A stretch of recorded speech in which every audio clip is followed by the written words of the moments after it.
Hey everyone, welcome back to another Cats and Rats live stream. I'm your host, Kirby Lupo, joined alongside, as always, my co-host, Nick Levine. Cody Stevens is away here today, but we have a special guest today as we wrap up the Atlantic Division here, Nick, from the co-host of the award-winning Coming In Hot Sens podcast, Brent Wallace. How's it going, Brent? I've been watching you for years. It's great to have you on here, man. Nice to see both of you, Nick, Kirby. It'll be fun. Let's chat a little hockey. Awesome. Yeah, I don't think, Nick, we're going to be as hard on the Ottawa Senators as we have been on some of the other teams here that we've had on here this week, right? Well, we were hard on them last year, and they shocked us all, except you, Kirby. You were the one that had them pretty damn high up on your list. I was pretty surprised. I was a Travis Green believer, and I was 1 year early on the Sens. I was pumping their tires the year before that. They didn't get it all together on the back end and in net, but now, Nick, this is a good team here looking moving forward. Nick, what do you got here for Brent to start us off? I would say an underrated team, but one of the big topics coming into this season is the defense. There's been a lot of talk about Thomas Chabot over the offseason. Nick Jensen, I remember his play was a big talking point in the Toronto series. They brought in Jordan Spence over the offseason. I've kind of been a fan of Nick Jensen in the blue line for Ottawa. What is your assessment of it? I thought Jensen was pretty good considering the injury down the stretch here. I think Travis Green relied on him a lot. And we're not sure when he comes back either, to be honest. So he had hip resurfacing surgery in the offseason. He still hasn't played. He is practicing. We hear that it's just now basically recovery. The injury is healed, but we don't know when he gets in the lineup. So is it going to be opening night? We're still not sure. He hasn't played in the first 4 preseason games, but he settled Thomas Chabot down. And I'll say Jensen suffered that injury late November and played through the rest of the season with it, probably at 80%. And no one really noticed. No one said like, wow, Nick Jensen doesn't look very good. So he was really good. And if a healthy Nick Jensen's in the lineup with Thomas Chabot, it should be a good year for the Ottawa Blue Line. Brent, I'm just wondering, what are the vibes coming into camp here? You know, the Ottawa Senators finally returning to the playoffs. You know, it used to be a perennial playoff team. What are the vibes with the fan base, everything that you're seeing and sensing around the team? Lots of excitement coming into the season. They're like, man, we haven't had a whole lot of change here. This is pretty good. We're going to guys getting a year older. We're going to see Tim Stützle older, Brady Tkachuk more mature. But they haven't looked very good in training camp. Now, I know it's preseason. Let's not get too excited. But last night, I'm in Quebec City watching them play Montreal, which was an ugly game. They didn't play great against New Jersey. They dominated them, and they had a much better lineup, and they scored 2 goals. The problem with Ottawa, as it was last year, is 5-on-5 scoring. They were 31st in the league in 5-on-5 scoring. And I think so far in the first 4 preseason games, they have 2 5-on-5 goals. That's the concern going into this regular season. Can they find a way to generate offense? Yeah, I'm just looking at the numbers at the bottom of the screen here, Nick. If you look across, especially inside the Atlantic Division, pretty pedestrian with the goals for and goals against. Not bad, but Brent, where are they going to find some more goals? And, that goals against maybe bring it down maybe up a little bit as well. We'll see. So going back to the goals against, they dropped from the year before under DJ Smith. So Travis Green came in, instituted a whole new defensive system. In fact, how about just try to play defense? I think was how they worded it. Because they were atrocious for 4 years in their own end. They dropped, I think, nearly half a goal per game from the year before to last year. I feel like they were around top 10 in the league in goals against average. So defensively, they're pretty good. And power play, they were top 10, if I'm not mistaken, somewhere around there as well. It's just they can't find a way to generate 5-on-5 goals. So they've got Brady. They've got Tim Stützle. Claude Giroux, people think that he's now at 37. He may be past his prime. He was still 5th on the team in scoring, put up 50 points. I think he's fine. They just got to find that second line of Dylan Cousins, Drake Batherson, and what looks to be Fabian Zetterlund. They've got to find a way to generate some goals. Nick, I want to jump in. I want to work on your point there. I know, Nick, you and I really focused on the Ottawa Senators when Vladimir Tarasenko come on. We said the problem was with them, Nick, was the lack of 200-foot players. Brent's talked about them kind of finding that now, but having to find maybe a little bit more offense with that, which, Nick, I think that comes next. Yeah, I think that progresses. I mean, as your game gets better, you get more comfortable in your game. That's when the progression comes. I think part of the goal scoring we're talking about here, you can find that from a full season and a training camp of Dylan Cousins. I know David Perron for a period of time was missing last year. Is he Yeah. healthier this year? Do they trust him, or do they look for another option in the top six? Fabian Zetterlund, when he came in, he was playing fourth line a lot. I mean, he's going to have a bigger role in the top six this year for Ottawa. So I think there are some players like Josh Norris, injury, slow start, didn't work out there in the end. Fabian Zetterlund really never got acclimated. So I think that's where you're going to start to see it. And to just touch on your point, Kirby, the 200-foot game, I like how they fixed their bottom six. Ridley Gregg and Shane Pinto, I think, really have bought into this system. Guys like Michael Amadio, Nick Cousins, Lars Eller in that bottom six kind of gives them more of that veteran, a couple Stanley Cup winners in there, but that complete buy-in, not just from the blue line, obviously with great goaltending, but the defensemen, or the forwards coming back more on the back check, supporting each other a lot more. We noticed that right away in game number 3 last year against Ottawa for the Panthers. Brent? I don't argue with you. I think Shane Pinto may be the key piece of this season, and we may get into it later, but I really like his game. He was invited to the U.S. Summer camp for the Olympics. Like, there's a lot of things about Shane Pinto's game I really like. Fabian Zetterlund, listen, he was given 20 games when he came over. I don't know how much more you really need to get acclimated. He was given second power play time. I'm not 100% sold on Fabian Zetterlund. He scored 2 goals in 20 games with Ottawa. He just, they gave him a big contract. They're paying him over $4 million. He's got to produce, and we'll see if he does. That's a key piece for them right now. They need to figure out a way. But David Perron, who you mentioned, missed, I think, 40 games last year, somewhere in there. He was very good in the playoffs. And if he can find a way, maybe they can. I still think he could be a top 6 guy with that team. But if they can't find Fabian Zetterlund, then maybe they can move David Perron in and out of that lineup. Nick, before we jump to the additions and subtractions of Ottawa this past offseason, I hope our co-host Cody Stevens is not here today. Heard what Brent said there about Shane Pinto, my guy. Yeah. Went to the U.S. orientation camp. So something that I've always pumped the tires there. And I think it should be interesting. You mentioned Claude Giroux potentially being top 6, maybe top 9. I know there were some parts of the year. They're not moving him down. You don't think they're moving him down? So who are you going to put there? Well, that's what I'm asking you. I mean, I know at some points. No, we and I don't. So Claude Giroux is top 70 something all time NHL in scoring. The guy is an extremely talented hockey player. 5th on the team, as like I said, in scoring last year. He's very good. I don't know why. And Ottawa fans have the same thing, that they keep moving him down the lineup. There's no way he's not a top 6 guy on this team right now. Enough said there. Kirby's a big Claude Giroux guy. He always has been. I'm more of a Pinto guy than a Giroux guy. I'm not going to go down that road. I knew that was going to come up today, Nick. But Nick, so taking a look at the additions and subtractions, there's not much. They didn't lose much. I think they brought in moderate to slightly above average improvements. I think the big one is Jordan Spence, replacing that bottom pair defenseman, puck moving guy. Then you got Lars. He's not guaranteed a spot, Jordan Spence. So if Nick Jensen's healthy, there's also Nick Matenpalo. And Nick Matenpalo played in the 4 Nations with Team Finland. He'll likely play at the Olympics. He had a great coming out in the playoffs with Tyler Kleven. I'm not convinced. Now, Jordan Spence had a very good camp, but if they want to go bigger and be heavier in that bottom pairing, then Nick Matenpalo will be that guy. And right now, while Nick Jensen's out, Matenpalo has paired mostly with Thomas Chabot, so he might just slide in there too. But I think those two may platoon in Spence and Matenpalo on that bottom pairing. And I will say the Lars Eller signing might be sneaky good for Ottawa. Veteran guy, 4th line guy, won't be taking up a lot of minutes, but he's really good at what he does. And I'm interested to see how that one plays out. Matenpalo really stood out, Nick, to me in 4 Nations. I think it was that USA matchup, the first matchup there. Another point where Ottawa struggled for a bit of time, I believe, was the penalty kill. Matthew Highmore, one of the better penalty killers for Ottawa last season. I'm not sure if Adam Gaudette was there. I think Lars Eller replaces Adam Gaudette, essentially. And then you have Matenpalo, like you mentioned, a big guy I'm sure would be very useful on a penalty kill. So, you kind of have those options there for a little bit of competition in the bottom 6 and bottom pair, or at least line.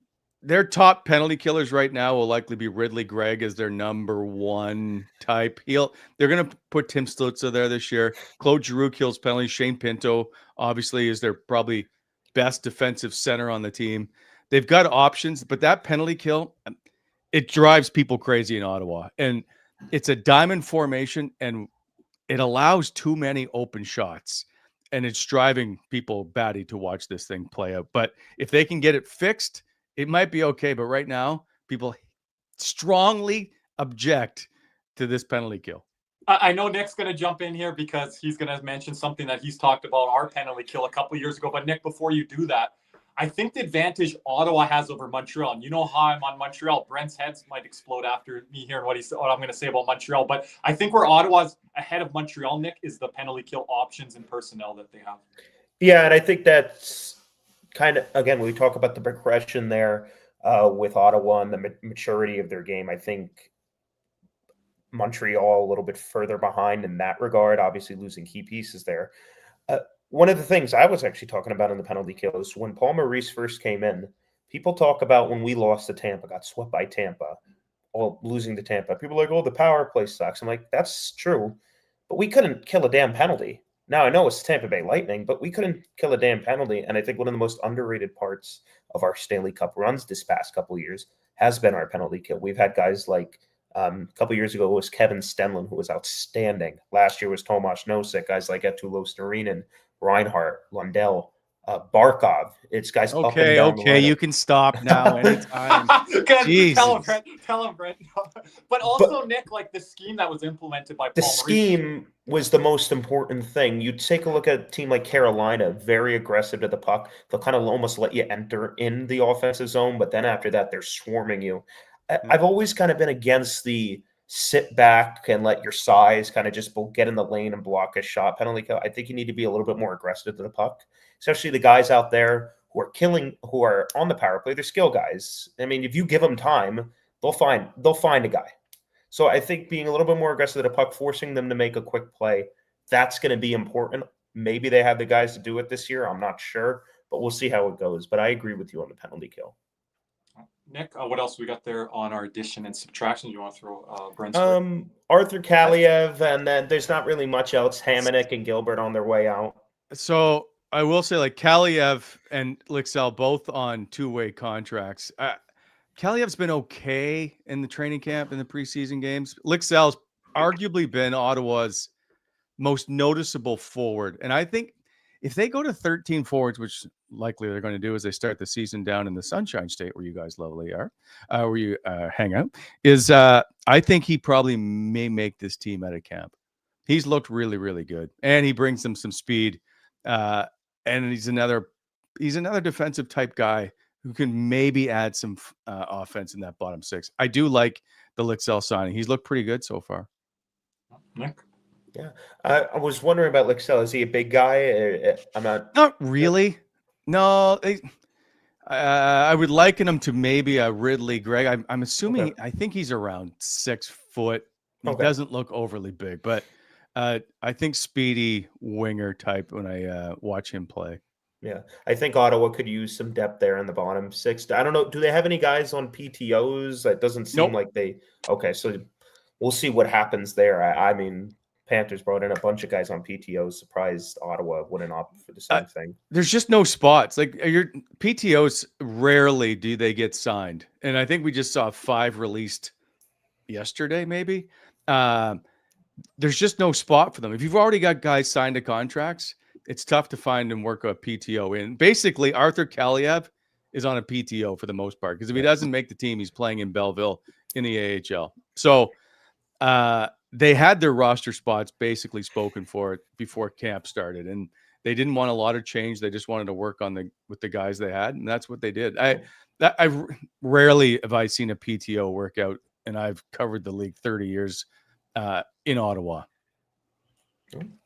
Well, sounds good there. And now we're actually looking at the line combinations. We looked at it briefly beforehand. This seems to be, for the most part, what they are. What are our thoughts on the top 6, bottom 6? How's everything shaping up? So the way that's set up right now by our good friends at Daily Faceoff is Drake Batherson's out of the lineup due to a strained muscle, upper body. So that's where David Perron would likely drop down. Zetterlund would move over to the left, and Drake Batherson would take Zetterlund's spot there. But for the most part, it's right. And that's why I think Lixell ends up being... Now, Lixell may take Nick Cousins' spot. Nick didn't have a very good game last night. Took a couple of penalties that were just nonsensical. Ended up with a fine today. Nick Cousins, no way. Not him. Yeah, I know. I know you guys find this hard to believe. He was a model player for you guys. But yeah, he had one or two run-ins. What was it? Zucker there, Nick? Gabranson, Zucker, who else? And by the I love Wayne Chesky, as we call him, because as you guys labeled him in Florida. Yep. Big fan of his. He just there. You know what he's like. He plays on the edge. Sometimes he goes over it. And that's what happened last night. It was a debacle against the Canadians last night. What is your feelings and thoughts here on Dylan Cousins? I've always been a big fan of his. In Buffalo, Brent, we always look at Buffalo on paper. Yeah. Like they should be more than what they are. What is he going to be like? Like Nick mentioned off the top, a full training camp under his belt now. As Josh Norris just scored another goal tonight. Well, he's got to stay healthy. That's the thing. Well, but he did last year. Like, I'm a big Josh Norris fan. Always have been. Like, the guy scored 35 goals. They don't just fall off trees. But Ottawa needed something different. They needed a shakeup. They needed to figure out a different way to try and win hockey games. So they wanted a more physical Dylan Cousins, which is a little bit of a slap in the face to Josh Norris, who was one of their top, I believe, forwards and hits. And then he was their top faceoff guy, I think, for a bit, next to Claude. But Claude takes all the faceoffs on that top line, while for the most part, Tim Stützle does not. I'm interested to see what he can do. I just haven't been blown away by his play of yet, but we'll see. When like him and Drake Batherson have great chemistry together, we'll see if it continues. But they were good in their first game, their only game they've played together. We'll see how it plays out. I just want to see more from Dylan Cousins, and maybe because I'm jaded because he comes from Buffalo and we never really see players reach their full potential in Buffalo. I just want to see more from them. We love the players from Buffalo. Yes, we do. We do very well with them.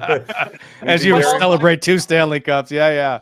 Right. Nick, I want to add though on Cousins before we move along on other questions you might have here for Brent on the forward crew. But Dylan Cousins, he's going to give you 100 plus hits here, maybe 120. So he's going to add some of that physical element that I think Ottawa will need there in their top 6. Quick note about the Cousins, by the way, since we have 2 of them on the team, they're referred to as the rich cousin and poor cousin. That's I think I heard that. Yeah, I heard that. Yeah. There we go. Well, Nick, anything else on the other forwards there? I know our fan base, they always ask. Just a quick question on the bottom 6. I think that's one of the most improved parts of Ottawa these past 2 seasons since Travis Green came in.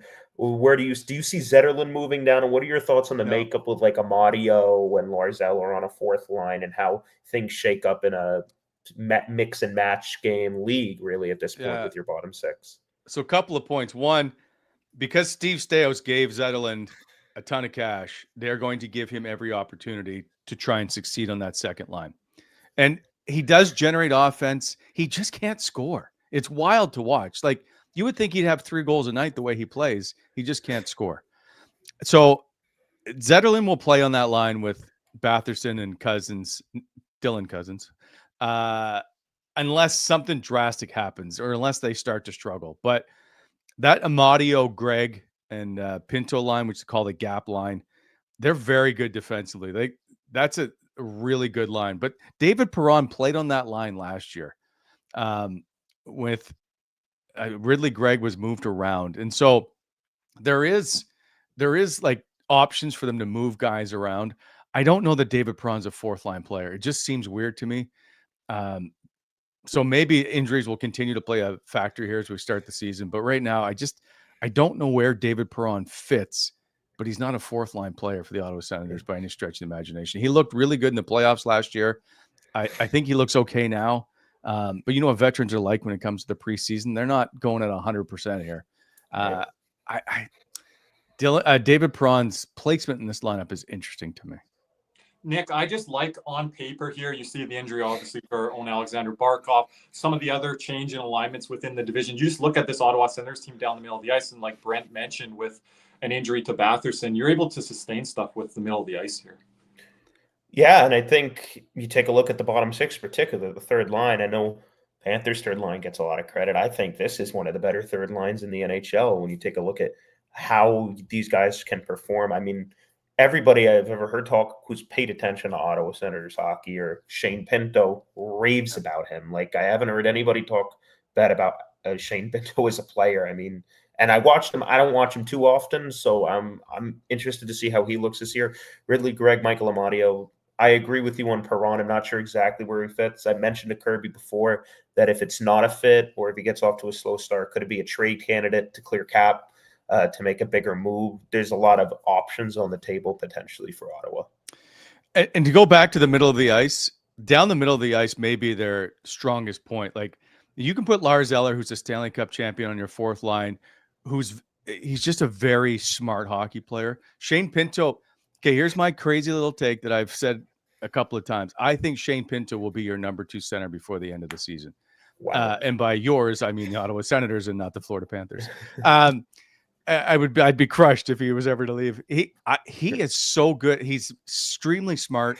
He's very gifted offensively, but Travis Green wants him to be their number 1 penalty killer, to be on the ice whenever that top line comes over the board. So he doesn't see the power play time that he wants or maybe should see, but he's a ridiculously good hockey player. He's very underrated. And by the way, Dylan Cousins is a very good defensive player. I think if you flip them, you're not losing anything. I just see Shane Pinto as a higher ceiling to me. And Nick, you know I'm a big Shane Pinto fan. When I'm watching Ottawa Senator games, I'll turn on the game and watch it for 10, 20 minutes before we're going to do our content or before a Panther game or in between a Panthers game. And I always see him visible and he's always noticeable and he gives that little jolt and a little bit of juice to Ottawa to start games off. Can get out there as well, Brent, and be a key factor on the penalty kill as well, right? He's extremely good on the penalty kill. And it's actually, he thrives in the role. He loves it, wants to do it, which is not easy when you're trying to block shots. But he's an extremely talented player where he's always seems to be in the right position. And I'm trying to dig it up while I talk to you, but when he scores a goal, Ottawa's record is just a ridiculous number. And I'll have it to you by the end of the show, but it's just a stupid, ridiculous statistic.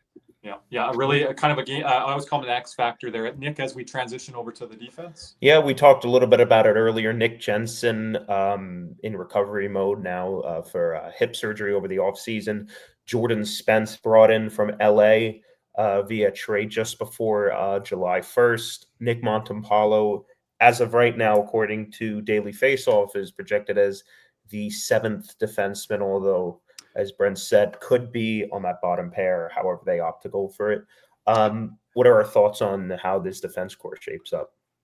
Well, like I said, the Spence Mattenpalo decision will be interesting to see, because Nick Mattenpalo is 6'4", Jordan Spence is 5'11", completely different players. And so however you want to play the game, Ottawa to me is not, it's not physical enough. They may be all great in hits and they're top 10, whatever, but there's nothing intimidating about the Ottawa Senators to me. And they showed it last night. They don't have that guy that can respond. And I understand the league's changing and fighting is not the way it used to be, but there's no deterrent for anybody to take any runs at anybody on the ice if Brady Tkachuk is not there. And I just continue to go, do we need Brady Tkachuk, who is one of your top scorers, to be in the penalty box because he's had to fight again? I know he likes to fight. I get it. So I'll let him have those, but I don't think he has to be the defender every time. And that's why I wish Ottawa would do something to address it. Nick Mattenpalo brings some size. He's not a big fighter, obviously. Tyler Kleven's a little bit more of a scrapper. I think they're missing that in their lineup. Nick?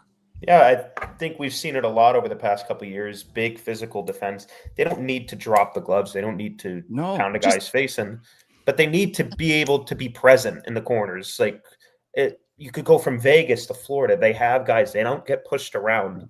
And hopefully Travis Green can bring some of that out of some of these defensemen we've seen over the last couple of years. I'll just, again, compare it to Florida. Ekman, Larson, and Schmidt, they weren't soft. So you need a little bit more hard-nosed play from your defense, particularly below the hash marks in front of the net. But they're not getting that from Jake Sanderson, who is an extremely talented hockey player. It's just not his game. Thomas Chabot, not his game. Nick Jensen, he'll play a tough game. He's just not that guy that's going to make your life completely miserable by punching you in the back of the head. And Artem Zub just plays a solid game defensively. Again, not that intimidating factor. So I just want somebody to make life miserable on that blue line. They don't have it yet. Nick, yeah, just as we are kind of wrapping with the blue line here, we're big fans of Jake Sanderson in the Cats and Rats community. So be interested to see what season he has ahead here, what his next progressional steps will be, and then heading into the Olympics here as well. But the goaltending, Brent, I want to get into this. I looked up Allmark's numbers coming to this live stream here tonight. Has never hit 50 games played. That's a big benchmark. Are they looking to him to hit that mark this year? It was a topic of discussion last year. Are you going to get past 50 games? And he was like, yeah, basically, I think so. I expect to. It didn't happen again. And I don't know why that ceiling seems to be there at 50 games, but he's never played over 50 games. Now, his numbers last year were very good compared to his career, but he's got to be in the net more, I think, for Ottawa to really be successful. And so we need to see Linus Ullmark be the Vezina Trophy guy he was. I think he's got to play 60 games, but I'm not sure if he gets there. And I know in today's NHL, it's more of a tandem, but Levi Meriläinen played 15 games last year. All due respect to Meriläinen, he saved the Sens season because when Meriläinen was out or Ullmark was out, he played outstanding. He just doesn't have a very big sample size, and he's still young. They need Ullmark to really shoulder this load.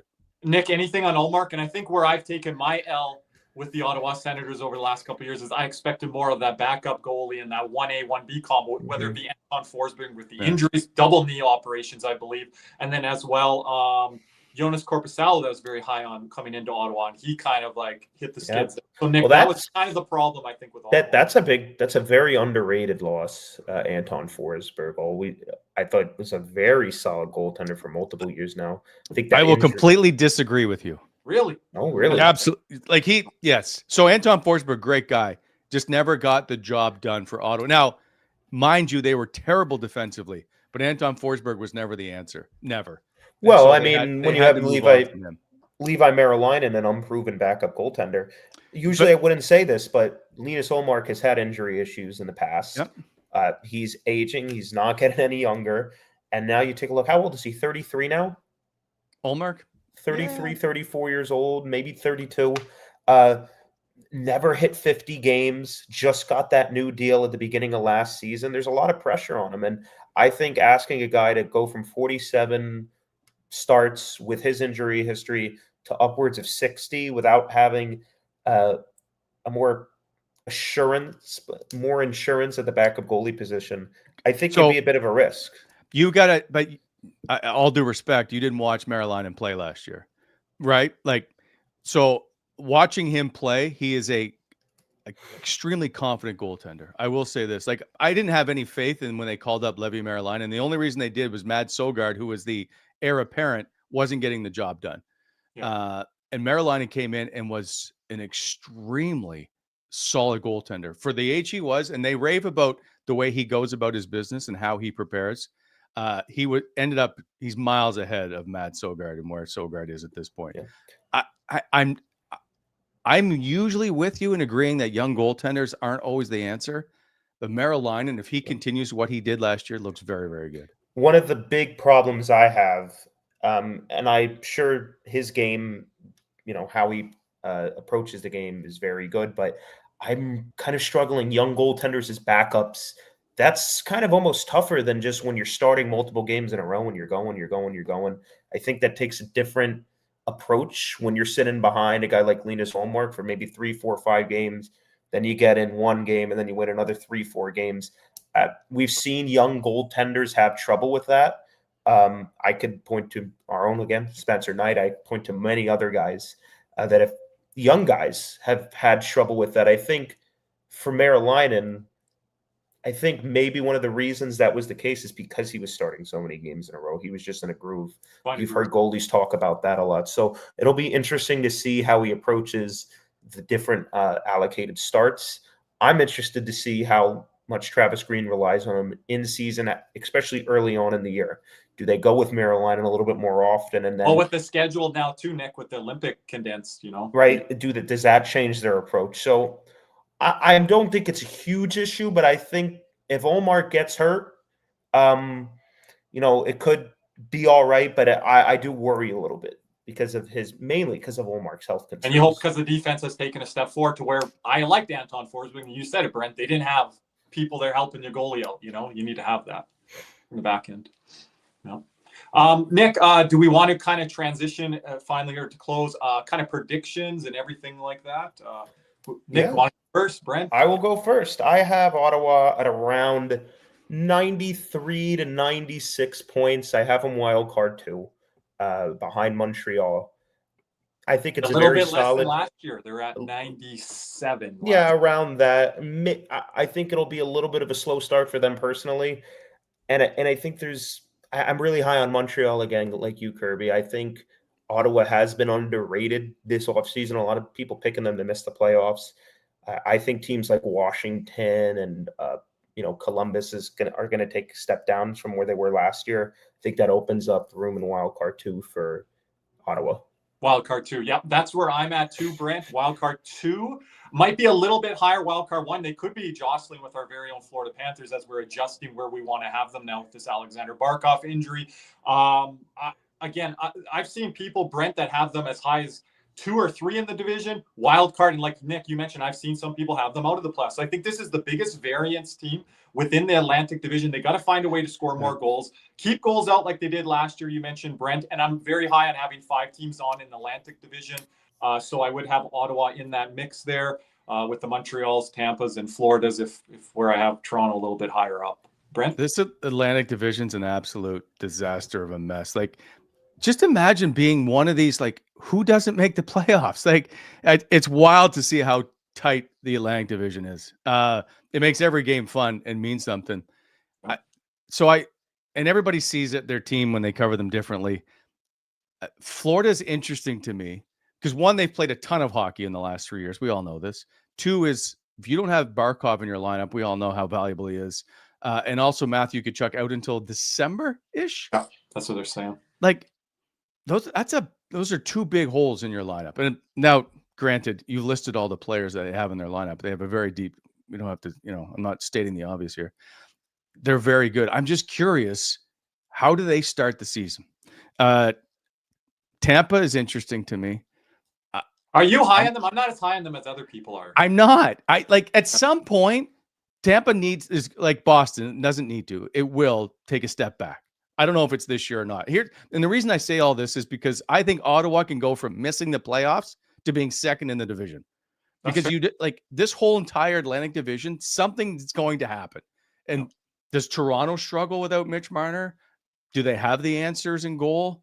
Like, I don't know what Toronto's going to be like. Vasi right now. No Joseph Woll early on in the year, right? For like Toronto. It seems like every team is missing something, and I so know Montreal's not, and maybe you're going to argue Ottawa isn't missing much either. Well, so for Ottawa, see, but they're not missing anything from what they had, and they've added to their roster. Yeah, like that second line center spot's interesting to me. They've got some great talent. There's no question. Ottawa's the only thing I'm concerned about is Nick Jensen. Lars Eller is he's out. He hasn't played this preseason as he's had abdominal surgery, and Drake Batherson being hurt too. So they're going to have to find a way to get healthy to start the year. Ottawa can't afford to be hurt. That's just the reality. Now, if they're all healthy and they have a great season, yeah, could they finish in the top 3? Without question. They missed the top 3 by a point last year in the Atlantic. But yeah, your wild card 2 spot isn't ridiculously crazy. But I don't know where it goes. What if you had to pin it down? What would you pick? Right if after watching them last night, I would think last in the division. I think they're a top 3 if all goes well. Okay. But don't laugh at me because I think they could also miss the playoffs if they continue to struggle on their power and their penalty kill and they can't score. Yeah. No, Nick, I think things open up with the Mitch Marner departure with what's going on in Florida and then the Vasilevsky stuff. And when does Tampa take a step back like Boston? Especially if guys like Dakota Joshua and Matthias Michelli, in theory, they sound like, good additions, but that could take time. Dakota Joshua was not going to provide scoring early on, potentially. Matthias Michelli may or may not work out. And all of a sudden, if he doesn't work out in the top unit. Well, if he doesn't work out in the top 6, then there's a massive hole there. And I don't know what they're going to do. do the Toronto Maple Leafs put the fear of God into you ever? Not really. No, you're speaking of Panther fans. No. Right? No. Yeah. I give them respect, though. I gave them respect. Well, they're an extremely talented hockey team, which blows my mind that they can't get anything done. How do you have the talent that they've surrounded themselves with and not make it out of the second round? I just don't understand that group, and I don't know if I ever will. But I'm curious of how that whole Mitch Marner departure, does it make him better? Maybe, but I'm not sure. Tavares, another year older, too, is another one to watch, I think. But I will say, like, he played really good down the stretch last year. So, yeah. But Brent, you're one of the few content creators, media people that we've had on here in this off season that doesn't really have like a favorite in the Atlantic. Do you even have a favorite you would ride with? So here's because I know you guys are very obviously close to your Florida Panthers. The Florida Panthers, to me, because they're so talented, they know they don't have to come out at the start of the season and tear everybody apart. They can just ease their way into it. And then Paul will go, Maurice, that is, hey, guys, we should probably win tonight. And then they just go win the game. I'm really tired of the Florida Panthers, to be honest with you. I don't mean that disparagingly. I think if anything, it's a compliment that team just I'm glad is so that we're good. here. We're the hunted now. I've been Right? 93, Brent.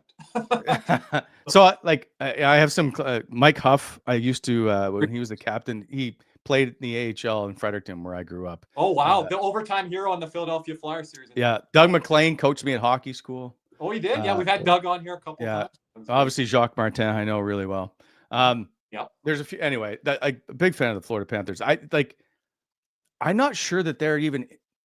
They don't have to win the division, right? They can, once the playoffs start, they'll just turn it on like they did last year. So I don't know where they finish, especially with the injuries they have now. Should they be number one? Absolutely. I just don't know that that's a big deal for them. Yeah. So I think Toronto may finish number one.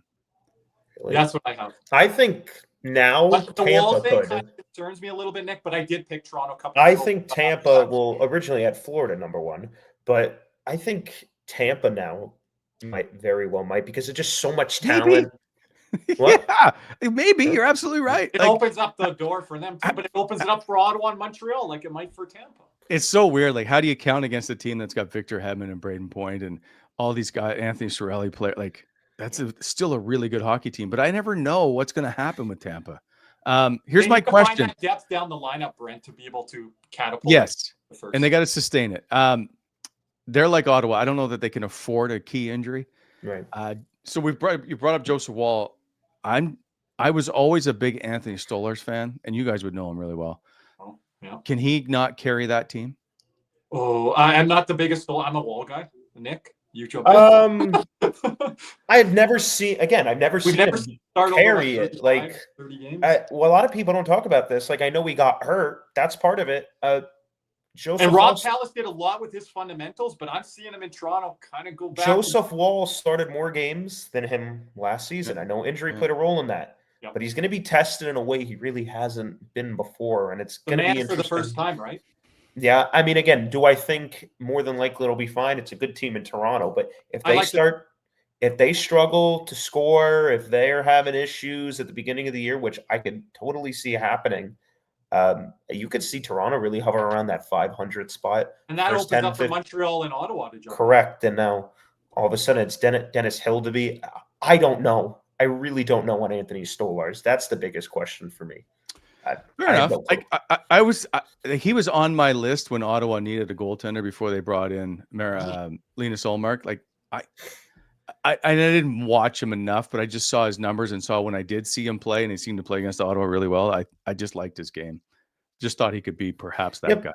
Big guy. I think he's had problem with rebound control. I mean, he, in my opinion, he's kind of a 1B, like, ideally 1A, 1B type guy. I've never seen him, me or Kirby, as a 50 game, 45, 50, 55 game starter, and he did very well last year. Good for him. But again, 30 something games last year. I haven't seen that sample size. Right. Yeah. I think I looked at it. Ottawa. Sam Montembeault had more starts last season alone than Stolarz has had the past two. So I mean, to put it into perspective for a lot of people. I'm not saying Stolar's a good goalie. It's at what point do we start to see that fall off a little bit? Is it 45, 50 games? Time will tell. It could be crazy to Brent because if you're high on Stolars, but I like Montembeault. I like Allmark if he can hit that benchmark. Obviously, Bobrovsky goes without saying. Vasi, it's like you start to bump down the list. I know what season he had last year, and then you get John Gibson, maybe a health, which we haven't even talked about. Detroit, maybe they have an outside shot at a wild Swayman. Stop with Detroit. Stop. They're Nick so doesn't bad. like that, but I think Gibson, listen. I They think they're so added bad. Jacob Bernard-Docker and Travis Hammond, two guys who couldn't play in Ottawa. or in Detroit. Well, have you seen that defense in there? No wonder they brought him in. My gosh, it's the They worst struggled. defense Like they corps in really. the Yeah. NHL. I don't understand what's happened in Detroit. I know they're trying to, like, when you're rebuilding, you're trying to move a bunch of parts around. I didn't understand the Vladimir Tarasenko thing. I'm not a big Alex DeBrincat fan. They just play on the outside. Like I can't believe Dylan Larkin has just stayed there. Anyway, that's a whole other. We could that could change. But yes. There we go. But Brent, we appreciate your time here today. Obviously, where everyone knows where they can follow you, but people in our community that might be new to you. Here, wait. I have your Shane Pinto numbers. Oh. So last year when Shane Pinto scored a goal in a game, the Senators were 15-0-1. In his career, in 45 games that he has scored a goal, they're 35-7-3. Can we clip that for our co-host Cody Stevens? That gets on me about Shane Pinto. I love that, Brent. We call him Shane Winto when he scores. There we go. There we go. Write it down, Nick. Write it down. Shane, because we do our post-game show over on the X platform after most Panther games, and we're going to use that this year, Nick. So I love it. Oh, you bet. I know you're going to use it. There we go. Yeah, that's for sure. So Brent, appreciate having you on. Love to have you on again. Where can everyone follow you and everything like that? You can find me on Local Podcaster, usually most social media handles, or find our show at Coming In Hot. And I'll be down in Florida as the Sens start the season in Tampa and in Florida. So, or I guess I should call it Sunrise. I will see you down there. Awesome. Nick, I don't know if you'll be down there for games, but maybe Big C's will be and run into Brent. I'm sure he will. He's everywhere. You look up, go on Twitter, he's there. Yeah, that's right. That's right. Well, Okay. Brent, thank you so much for coming on. We really appreciate it. Anytime, guys. Enjoy your season. I hope you guys don't win again, okay? Just leave the cup for someone else, for the love of God. Maybe for a year, but we'll come back next year. We're not going away. We're not going away anytime soon. Thanks, Brett. Thank you so much, Brett. We really appreciate it. Thanks. And as we say goodbye to Brett, we're going to hear a word from our sponsor, Caneswear, and then Jeremy Beckham. Panthers fever is here. Are you geared up? Caneswear in Davie is the place for all your Florida Panthers needs. They have the latest gear for our favorite NHL team. Jerseys, polos, t-shirts, hoodies, hats, and more. Caneswear has you covered. Stop by their store in Davie or at pantherswear.com. Again, that's pantherswear, WEAR.com for all your Panthers gear. And we are back here. I'm just going to put this at the bottom of the screen here for everyone, Nick. But before we do that, I want to give a shout out to our guy, Jeremy Beckham. Hey, Panther fans in South Florida need real estate help? Check out Jeremy Beckham with Next Home Treasure Coast. It's a boutique service with a personal touch. Jeremy and his team put humans over houses, working hard for you, whether you're buying or selling. Ready to move? Hit up Beck Sells FLA. Again, that's BeckSellsFLA.com or call 772-475-5371 now. You'll be glad you did. And I know, Nick, you weren't on our last podcast, but we do have at the bottom of the screen here the Eto Luosterainen. I even added in for you here today, Nick. JSA certified. Certified. It only lets me have 200 characters, so I had to move a few things around there, but I got it in. We always appreciate that. There we go. Need to know it's JSA certified. Please, we beg you to follow the instructions. We beg you. Please. I know a shout out to our boy Decker, Michael, who've already entered the contest. There's a few others potentially. I haven't gone through all my DMs, but they have followed the instructions, have sent me the screenshot. So if you follow the instructions, you'll be entered into the contest. But if you don't, you won't. And the ones that do enter the rules, it'll be a lot better chance for you. Eto Luosterainen, he's holding the Stanley Cup, JSA certified signed photo. We're going to have a lot more contests ahead too, right now. Yes, we're actually giving away a pair of tickets for upcoming Florida Panther games, which is right around the season. In less than a week, we will either be 1-0, 0-1, or 0-0-1. We'll find out. Hopefully not the latter. And but then anyway. we'll talk about that contest on our live stream. We'll mention it on our post-game show. If you guys have not joined us in the past, this is going to be year 4 for me, I believe, covering the Florida Panthers on the post-game, official Florida Panthers voice of the post-game shows. I know a lot of you listen to Doug Plagans after the games, but you guys listen back to us the next day, and I really appreciate that. We also record those spaces, so if you're not able to join us live, and this is season 3 for us here. For us, so this is kind of time flies, right? I mean, this is unbelievable. Cats and Rats franchise and brand has taken off. It's only been winning. Yeah, hopefully that continues, but we'll see. Obviously, with the Barkov injury, which is up in the air right now. I know there was talk today from Miami Heat head coach of all people, Eric Spoelstra, saying that Barkov told him we'll be out 5 to 6 months. We'll see. I'm not going to say that's not the case. I'm not going to say that is the case because we have no clue until it happens. I will say that I am skeptical of that timetable for a allegedly torn ACL. I'm not sure exactly what the injury is.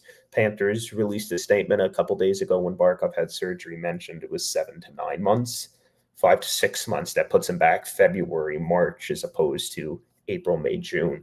That would make a huge difference for the Florida Panthers season if he is able to come back. But I'm sure I'm not the only one who's skeptical about that, but we'll see what happens, obviously.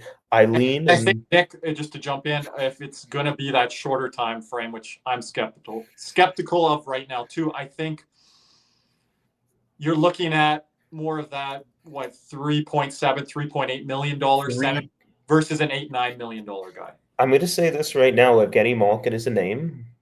He's heard, right? It's a name that's been out there. It's a name we've heard. He makes 6.1. Well, 6.1 divided by 2. That fits under the $3.8 million cap hit. Oh, okay. So 50% retained from Pittsburgh. You're going to get it done. Yes. 50% retained, correct. Again, if you're asking for 50% retained, I think you're giving Pittsburgh more back. That's just my... I don't know how much Malkin would command. I don't know how much control he has where he goes. I'm assuming for a guy on an expiring deal that more than likely he's been a lifelong Penguin, will get to choose his destination. And, there's obviously he lives here in the summer connection, obviously. And, we've been connected to him in the past, 2024, 2023, even 2022, when he was about to hit free agency and then Pittsburgh signed him at the last second. So we'll see what happens there. But obviously right now, I think me and you agree, Kirby, and it could change, but I think we're going to stand pat for right now. We're not going to make a move before the season starts. We'll see how it goes. Maybe Anton Lundell, Sam Bennett, they play so well that we don't need anybody. I don't think that's going to be the case. But if it is, great. I think we'll have to see. Does a guy get a roster spot at a training camp now? Does this injury open up? Well, I think Noah Gregor, Jack Stanika, and we're going to get into this on our Sunday scheduled preview show. Everyone's asking, when are you doing the Panthers? When are you doing the Panthers? We have to get through the division. Now we have officially here tonight. The last team to cover will be the Florida Panthers. Armando Velez from Locked On Network is our scheduled guest Sunday evening. Live. You still have to rank him number 1 because that's where I had him. Did you? That's the only spot left. You're allowed to move that around with Barkov. But you got to make sure everyone else fits in on Sunday where you want them. We got to give our final complete standings. This whole Barkov thing put a lot of wrinkles into everything here, and I'm glad that we haven't done the Panthers preview show up to this point. Yeah, well, unfortunate circumstances, obviously. We hope Barkov's doing well. Appeared at Miami Heat practice, as we mentioned.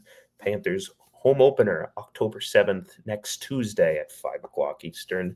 Well, I'm sure, Kirby, I will put the stuff at the bottom of the screen there. Make sure to follow us on Instagram at Cats and Rats Podcast and Caesar Inspires as well. Here on YouTube, and then we have our other handles down there as well. I want to put the other one down there that I'm not finding right now. Here it is. Join us over on the Twitter X platform side. Make sure you're following all of us there. We are going to be live after post-game of the Chicago Blackhawks Florida Panthers game. The return of Spencer Knight as well. The banner-raising night. Connor Bedard, the banner-raising night. A lot of themes going into this game. The Panthers. Seth Jones playing his former team. Seth Jones playing his former team. A lot of things here, in play to see what both of these clubs are going to look like on opening night. And this could be a little bit of a trap game when you're putting up that banner. Last year was not the case when the Panthers handily took care of the Boston Bruins. But this year, I worry about that a little bit. But I think Paul Maurice might have the team ready here with the Barkov injury and things like that. So it'll be interesting. Hey, do they sign Sergei Bobrovsky opening night like they did Carter Verhaeghe? Well, if that's the case, he better have a better season than Verhaeghe did last year. I haven't heard anything on that front. I'm just throwing it out there into the universe. Okay. So if something happens, don't give Kirby credit. No, that's fine. I want credit last year for, the Brad Marchand, stuff in the summer, put it out there. Sam Bennett, didn't know the Aaron Ekblad thing, but I don't even think the Panthers knew that. I don't think even Aaron Ekblad knew that at the time. That's right. At 11, right? Yeah, that's right. So, anything else, Nick, on our way out? We will be back this weekend, and then obviously next week everything kicks off. I'm 4-0 in fantasy football. Ken Holland looks weird, but it works. So that's right. Hey, what about these guys back here? 4-0. Oh, they look very good. Unlike FSU. Sorry, Cody. Anyway, it was in Virginia. By the way, that the field rush was insane. That guy got trampled. Did you see that? I saw that. I was watching the end of that FSU game. I don't know what's going on in college football right now. I'm a big fan of college basketball. I'm wearing my Seattle Mariners here. Again, I'm not following baseball as closely as I used to, but I pulled this out of the closet. But they don't do that as feverishly in college basketball. Like in football, there's guys on the ground in the end zone. I'm like, it's crazy. Usually in basketball, the guys are at center court and then they'll kind of disperse through the crowd, but they're just flying and swarming. It's like, and then you see these drone shots or overhead shots. It's unbelievable. The mass of humanity out there on these college football. Imagine you have to walk across the field to get off. and these players. You guys lived out, you're right. And you guys live there, in the southern states. I'm up here in Canada. There's different laws here, let's say. You got sheriffs and police officers out there with guns and everything like that. I'm like, there's a lot of stuff that can go really wrong here. And I think college football has to rein it in a bit. That's just my take. I know everyone. Usually there's a little bit more of a delay. UVA's, they were standing right there. They didn't need to hurdle over anything to get onto the field. So it was immediate. The second the ball hit the ground, everybody starts rushing the field. So, yeah, but what's the point of securities on these sheriff's departments and stuff? I'm like, oh, geez, like you're overwhelmed with the massive humanity. So you're not on horses and stuff like that. Might have to be doing that. I don't know, but wild stuff on the college football scene. Anything else, Nick, on our way out? Really did appreciate you being here. Of course. Doing these Atlantic Division preview shows are already done. Yeah. Can you believe it? No. It's already the season started. Okay. Oh my gosh. Everyone's like, what have you guys been talking about all year? I don't know. We've been doing rankings. We've been preview Haven't heard from you guys. Yeah. We're right here. Yeah. Listen to our takes. Our takes have been here. Everyone's going to come in and, Panther fans out there yelling at us after post games and everything. Relax, right? We're going to be all right. We're going to be all right. Yeah, yeah. Everything's fine. People are already asking me that in my DMs about Barkov, Nick. Oh, my goodness. Yeah. Well, Kirby, is it going to be all right? All right. There we go. I don't know. I'm still right. But we'll see as the season plays out here. So yeah, I'm confident this can be a playoff team, though. That's all that matters. Getting into the last 70-80% of the battle, and then you go from there. Yeah, and then we'll go from there. Obviously, Matthew Tkachuk needs to be on point when he gets back. So yeah. I think it'll be the first time he's playing healthy. And a lot of point production as well. It'll be the first time he's playing healthy in 10 calendar months. So that's going to be big. Hopefully, it's 2023 Tkachuk, less so 2024 Tkachuk. So a lot of and recovery and surgeries. Yeah. But anyways, anything else, Kirby? Nope, that's everything. Well, we appreciate everybody for listening to another episode of the Cats and Rats podcast. And as we always say, let's go Cats. What's up, Cats and Rats fans? If you enjoyed that video, be sure to hit the like and subscribe button before you head out. If you're listening to us on Apple and Spotify, make sure you leave us a 5-star review. And just like always, let's go Cats.